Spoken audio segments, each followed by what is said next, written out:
हमारे साथ शास्त्री जी है, बलवीर सिंह शास्त्री जी है, और ये नेताजी मुलायम सिंह यादव जी के शिष्य हैं।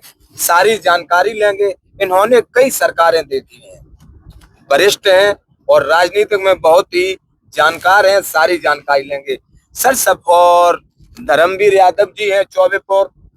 सबसे पहले आप हमें जानकारी दें शास्त्री जी कि जो नेताजी के साथ आपने रहे, बता रहे शिष्य हैं, तो थोड़ी नेताजी के बारे में जानकारी दें हमें, जो कि एक किसान से और फिर अध्यापक, और अध्यापक से साकारता, मंत्री, विधायक, सांसद से लेकर और मुख्यमंत्री और रक्षा मंत्री तक का सफर, इसकी जानकारी दें।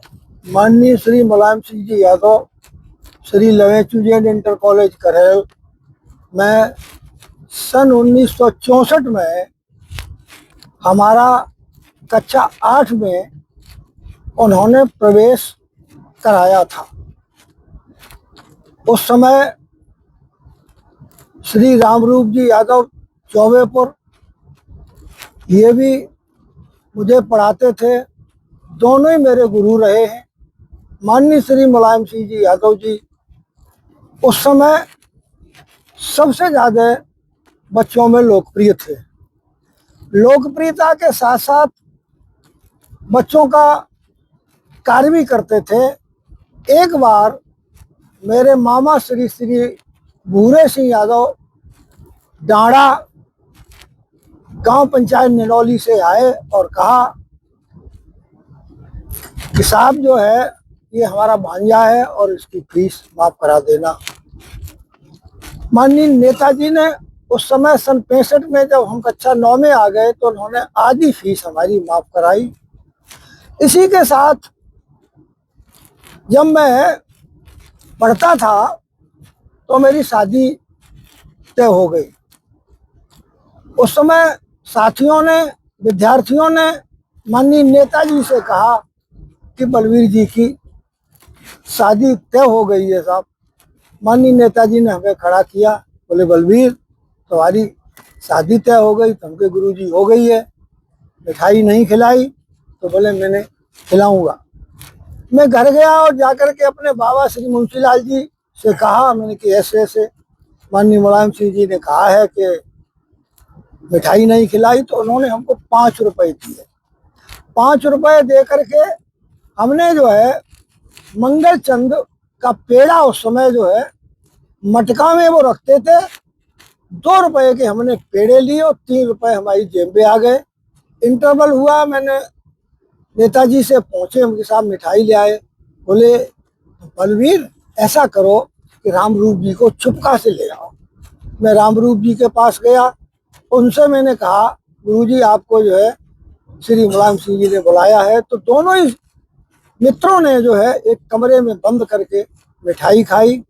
मैंने कही सर जो है मेरे पास 3 रुपए हैं, अब ये भेंट में हम 3 रुपए आपको दे रहे हैं। तो बोले कि 1 रुपया हमको दे दो और 1 रुपया रामरूप जी को दे दो, 1 रुपया तुम रख लो।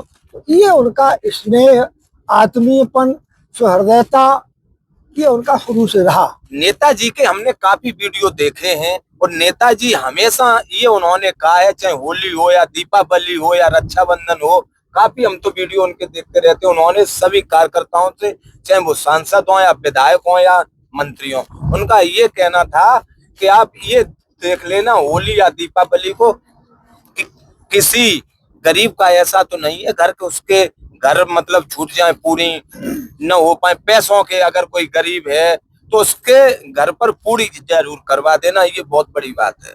तो सबसे अच्छा त्योहार आपका ये माना जाएगा, ये नेताजी का कहना था। उनका हमने कई वीडियो देखे। और एक पहचान जो साथ रहे और मुख्यमंत्री तक का सफर, रक्षा मंत्री तक का सफर, और गाड़ियां रोक दिया करते थे। हमने तो देखा है कि काफिला जा रहा है और मुख्यमंत्री हैं और गाड़ियां रोक दिया। माननीय मुलायम सिंह जी जब पहला चुनाव सन 1967 का जसवंत नगर से लड़े, किसी साथी ने श्री लवेचू जैन इंटर कॉलेज की घंटी बजा दी। 75-80% विद्यार्थी जो हैं बसों में बैठ के नगला बरी पहुंचे। नगला बरी से जुलूस शुरू हुआ था। उसमें उस समय 4 ट्रैक्टर थे, गाड़ियां 4 थीं, टप, मझोली, रथ, ये बड़ा हो जाएगा ज्यादा, फिर अगले में हम ले लेंगे। बैलगाड़ियों की जो है जुलूस निकला था और जसवंत नगर हम चौराहे पर जाकर के वहीं से वापस हो गए। चूंकि मैं लेट हो रहा था तो मैं दौड़ता हुआ जब रायनगर पर आए तो वहां पर जो है श्री हाकिम सिंह जी सैफई जो डिप्टी के भाई थे, उन्होंने हमसे कहा कि लहुआ तुम कहाँ गए थे? हम मुलायम सिंह जी के जुलूस में शामिल होने गए थे। तो बोले गाड़ी में बैठ जा। उसी गाड़ी में माननीय नेताजी के पिता श्री सुगर सिंह जी भी थे और हम आकर के सैफई उतर अच्छा, गए। उत्तर प्रदेश में सबसे, आपने सब सरकार देखी, सबसे अच्छे अगर मुख्यमंत्री की बात करें तो सबसे बेहतर मुख्यमंत्री का कार्यकाल किसका रहा? माननीय नेताजी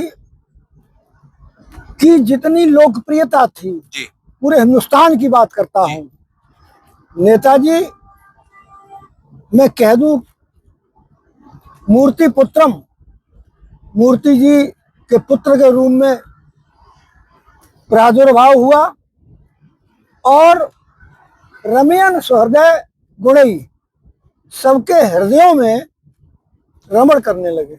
सबके सहृदय, सुख दुख में सबकी सुनी। खास बात उनकी ये रही थी कि जब नेताजी के पास कोई जाता था तो अपने लोगों से कभी कभी कहा करते थे कि किस भावना को लेकर के वो मेरे पास आया है, मैं उसकी समस्या को समाधान करूं। अच्छा, आप भी कुछ कहना चाहेंगे?